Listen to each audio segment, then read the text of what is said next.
Yeah, what's up, guys? Welcome to the Invasive Tech. Again, today I'll be showing you guys how to make money from Microsoft. Yes, you heard me well, Microsoft.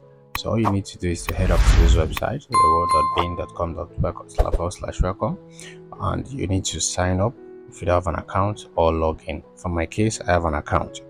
So all you need to do after logging or creating an account, you need to be searching with Microsoft Bing, then you get paid for some reward. So let me just straight to the point. I'm going to log in now.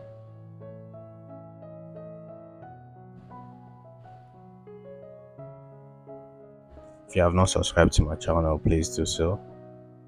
So you can see my name, the level I'm at, and okay, yeah, so it's loading. Okay, so you can see now these are the available points. I have 222 and I can redeem it, and this is the total point I have today. So I'm going to click on redeem. Let me show you how to redeem it. So you can see I can redeem it with any of these. You can redeem it through gift card. You have this ShopRite gift card. You can use all these. You can redeem it via all these. So there are many categories depending your country and location where you are accessing the app for. That will determine the amount of gift card you are going to have. So don't forget to like, share, and subscribe. Thank you for watching.